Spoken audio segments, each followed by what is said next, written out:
Monstrueusement humain, le podcast qui risque de te donner le goût de toi. Sois la bienvenue, créature au grand cœur. Approche là. Sache qu'ici tu vas peut-être te réconcilier avec qui tu es vraiment.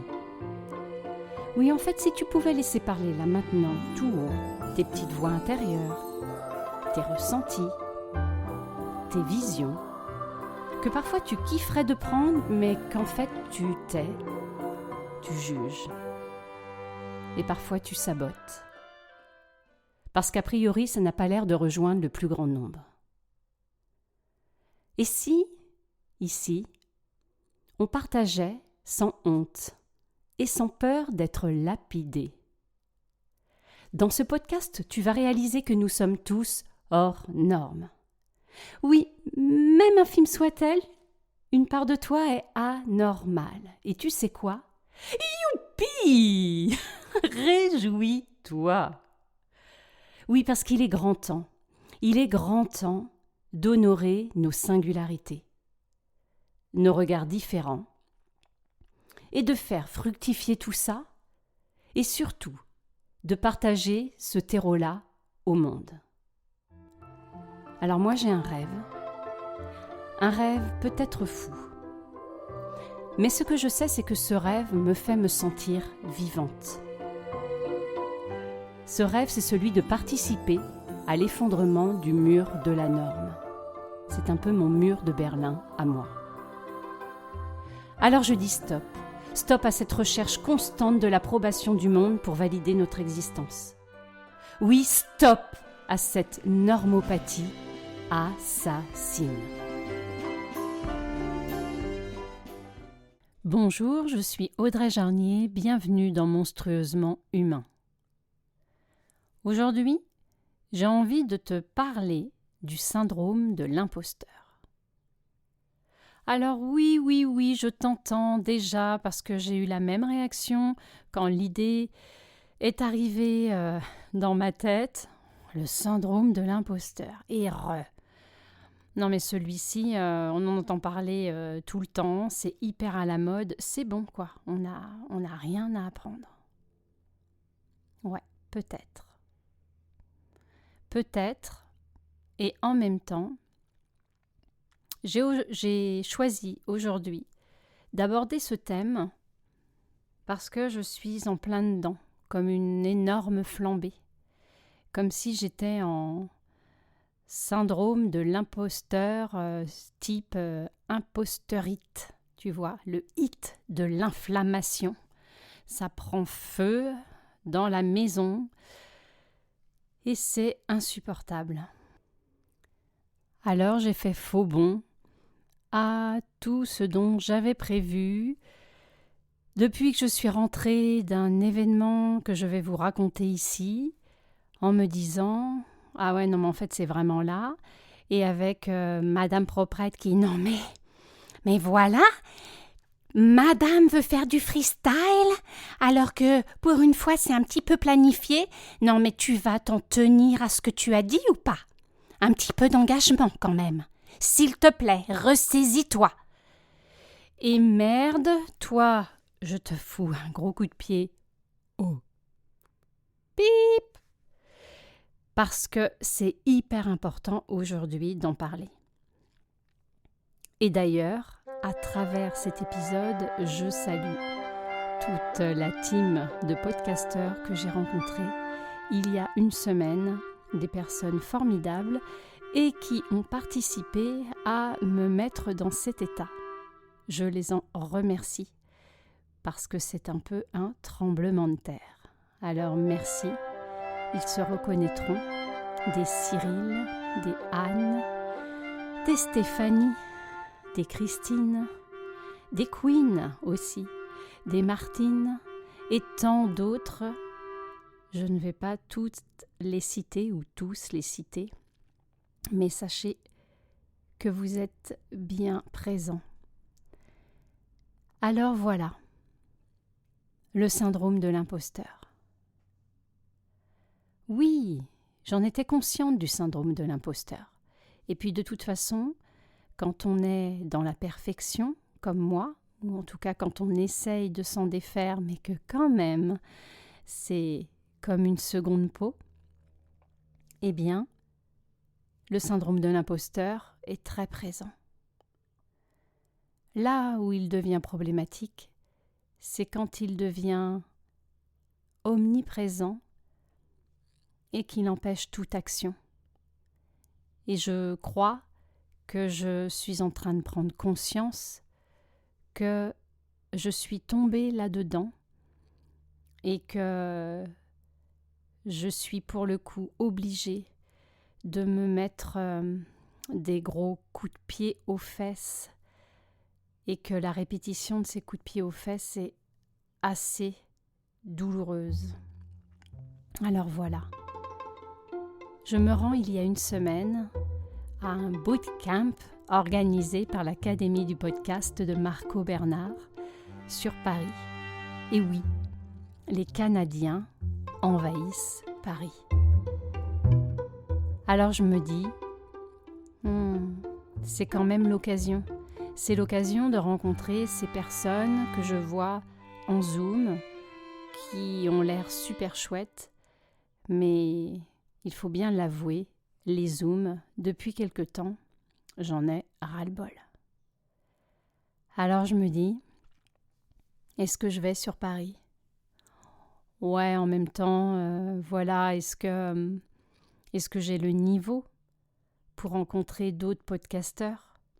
Est-ce que ça vaut vraiment le coup ? Est-ce que je ne vais pas plutôt me foutre la pression en les rencontrant ? Est-ce que je ne vais pas me dévaluer ?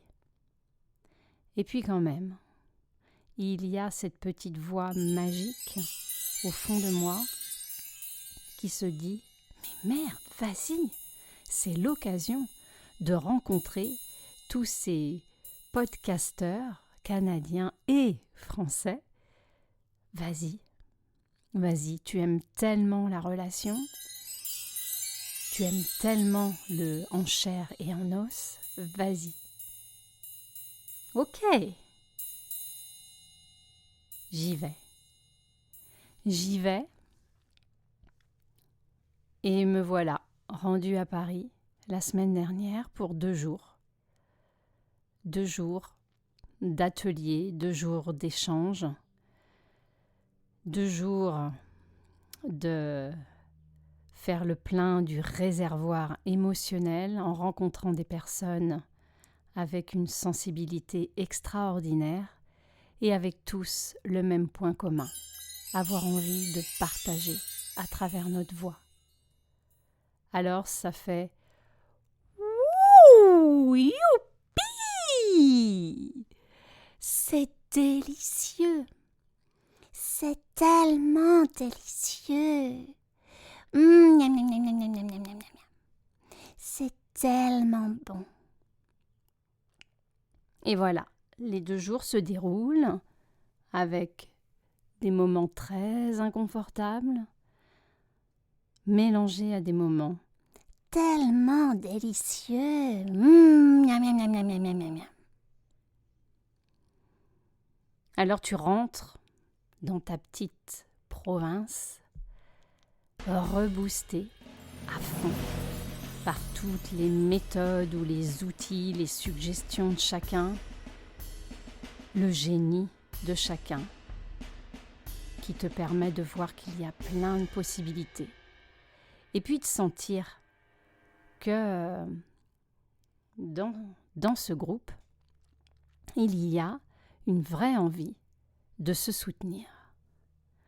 Alors moi, j'avoue, j'adore.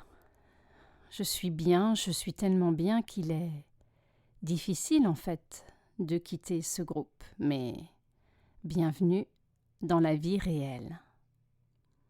Alors je rentre avec plein d'outils et de possibilités. Et dans ce groupe, bien sûr, nous n'avons pas découvert tous les podcasts qui existent. Non pas que l'envie n'est pas là, mais dans nos vies de tous les jours, c'est très compliqué de pouvoir écouter les podcasts de tous les copains.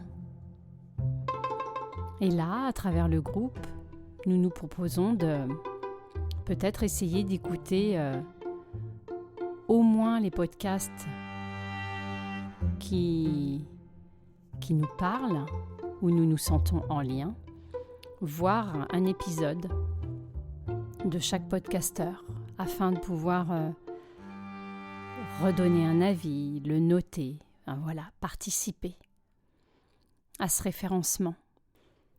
Alors sur ce groupe de réseau social que nous avons formé, commencent à apparaître des retours sur les podcasts écoutés.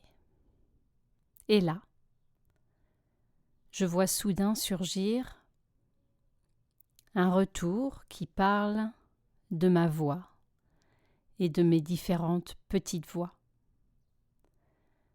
Et quelqu'un propose « Oh, mais ça pourrait être intéressant, un atelier autour de ces différentes voix. Ça serait génial que tu nous apprennes. » Et là, je sens. C'est un début, mais je sens. Bien sûr, il y a une partie de moi, dans l'ego, ça fait du bien, mais c'est très vite chassé par une autre partie. Une autre partie qui se dit « Non mais attends, de quel droit, moi, je proposerai un atelier sur les voix ? Et si je propose un atelier sur les voix, mais comment je vais construire ça ? Et comment je vais me faire comprendre ? Et comment je vais les amener à imaginer le personnage pour qu'elle puisse trouver la voix ? Et voilà, et une série de questions défilent. Et je me rends compte que je croise les doigts pour qu'en fait cette idée tombe dans les oubliettes. Et puis il y a un message que je vais recevoir en perso, hors du groupe, et cette personne se reconnaîtra. Et là, j'ai 2 vocaux qui m'expriment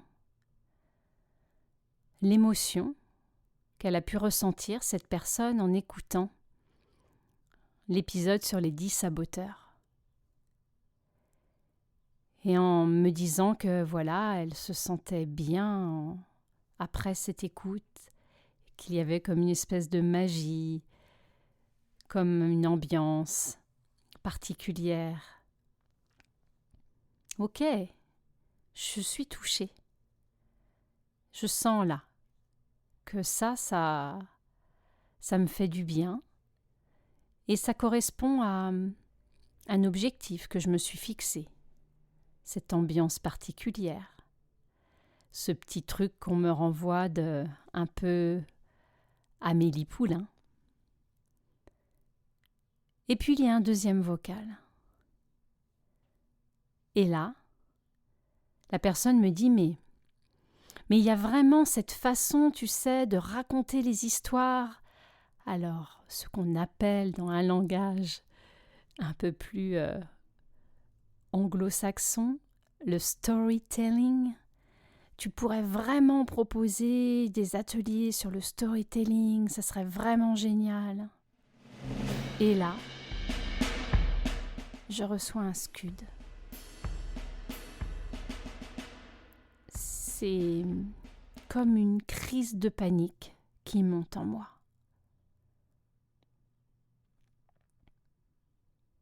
Je me sens comme dissociée. Il y a cette partie furtive, bien sûr, qui arrive et qui c'est cool, ça plaît, youhou, je suis contente, youpi, je suis contente, youpi, je suis contente, oui, trop bien. Ouais, bon là je vous le fais en longueur, version longue. mais elle est vraiment furtive. Parce que derrière, ça déboule. Ça déboule comme un raz-de-marée. C'est « Oh !» Non mais attends, si elle parle au groupe de propositions, de storytelling de ma part, mais je suis mal. Je suis mal parce qu'en fait, moi, je ne sais pas, je suis pas qualifiée, je ne suis pas diplômée.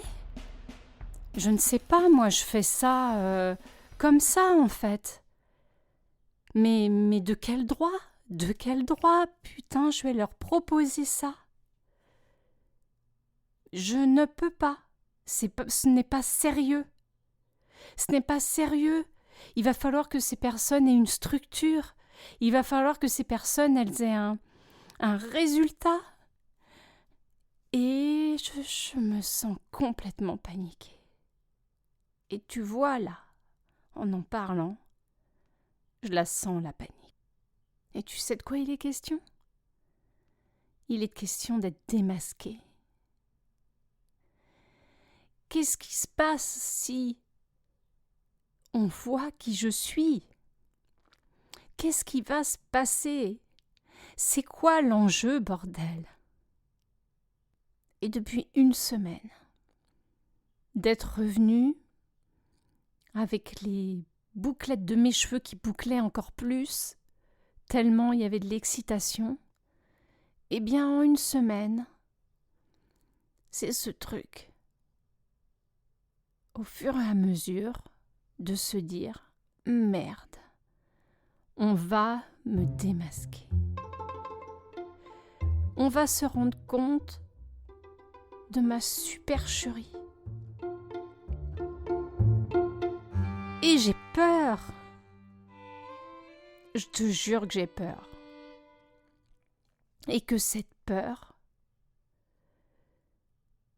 eh bien, va m'empêcher, à certains moments, de passer à l'action et voire même d'éviter toute situation nouvelle qui pourrait être des opportunités,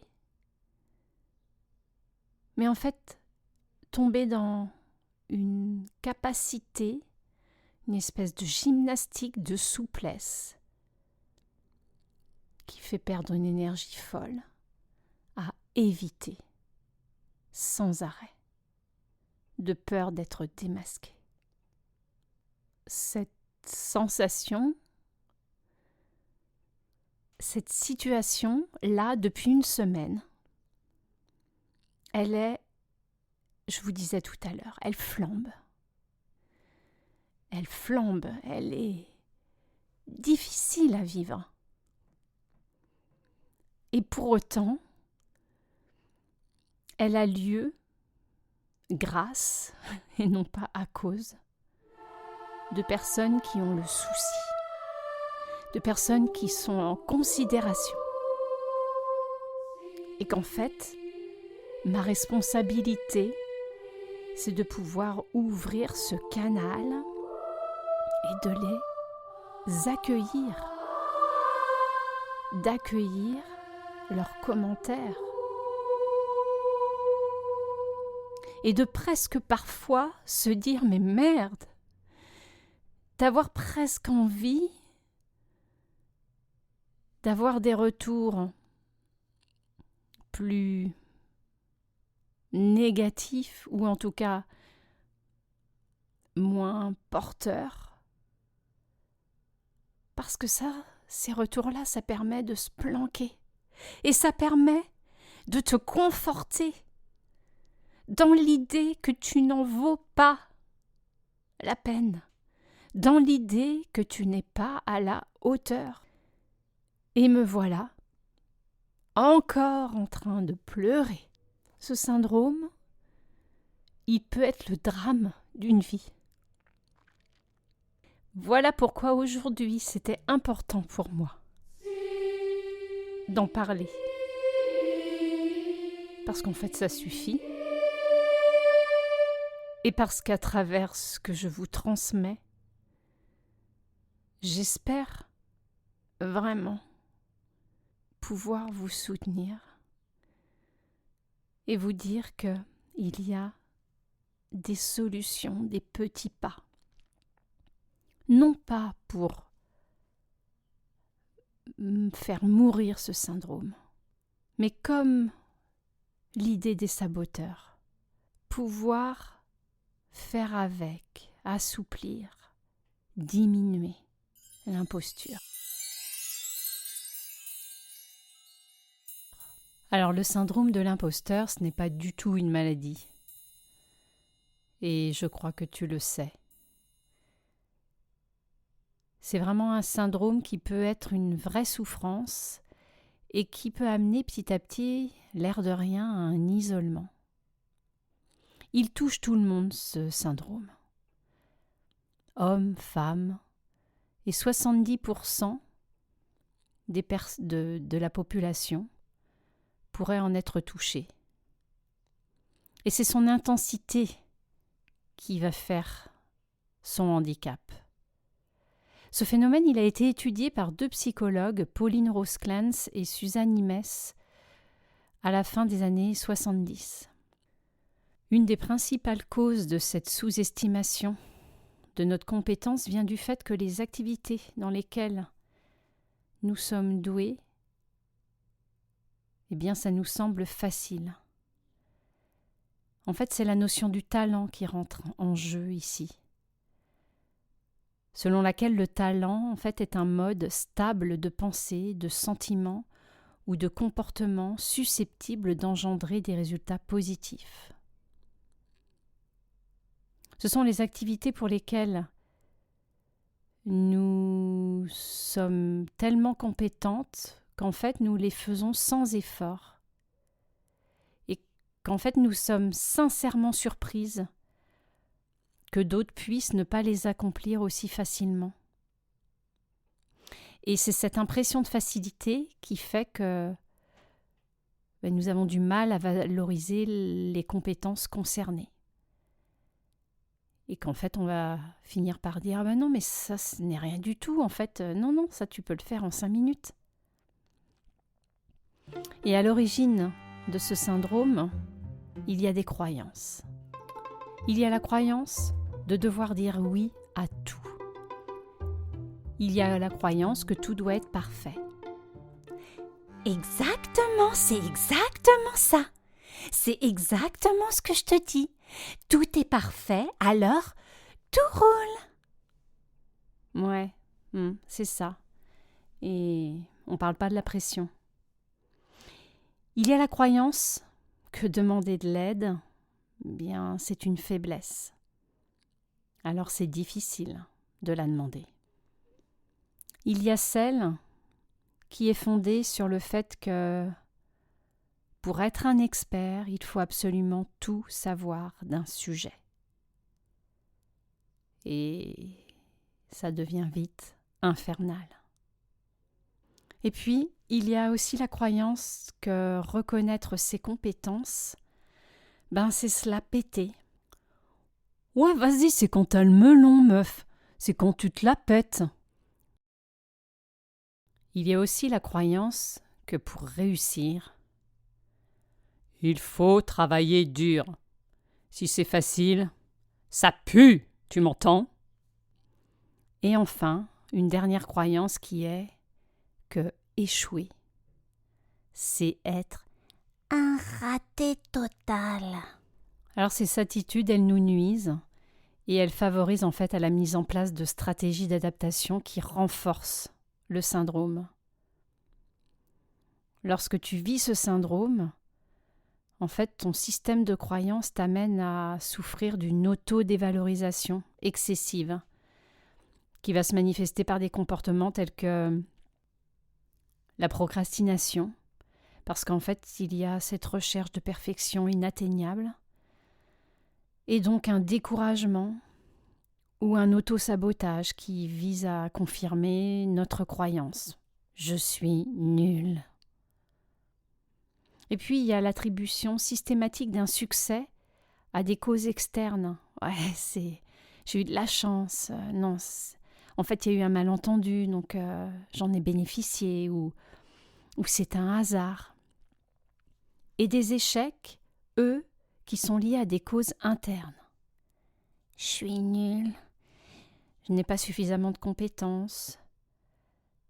Et en fait, tout ça, c'est dû à notre vision qui est pervertie de notre responsabilité.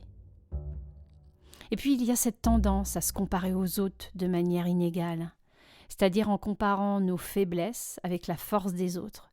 Et forcément, le résultat se trouve toujours en faveur des autres.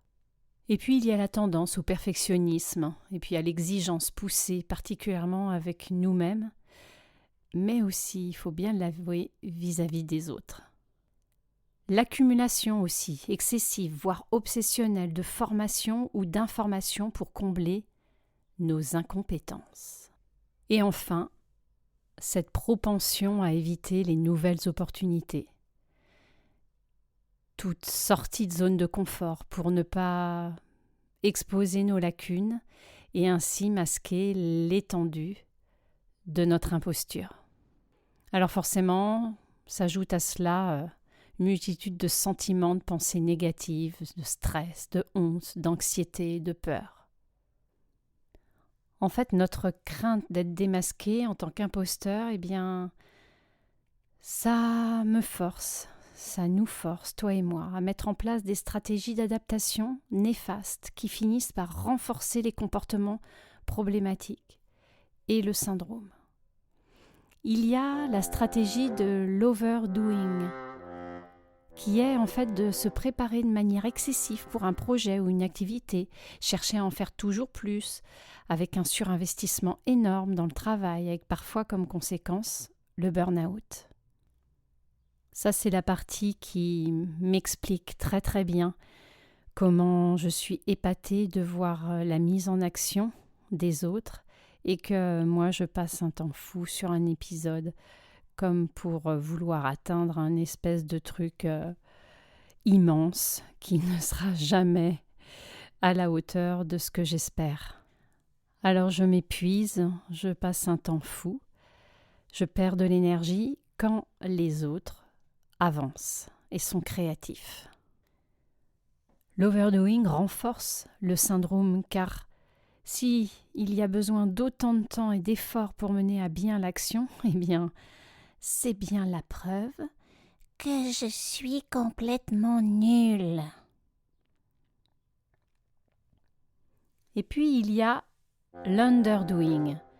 L'underdoing consiste à ne pas en faire assez ou à en faire au dernier moment, une sorte de sous-investissement, souvent prenant la forme d'une procrastination systématique et purée. Oui, ce comportement conduit le plus souvent à l'échec et renforce même mes croyances négatives. Et si, comme par magie, le projet devait être un succès, cela valide encore plus le fait que les succès sont liés à la chance. Alors peu importe la stratégie employée, nous nous épuisons, je m'épuise à continuellement vouloir démontrer ma valeur avec succès aux yeux des autres et sans succès vis-à-vis des miens pour masquer mon imposture.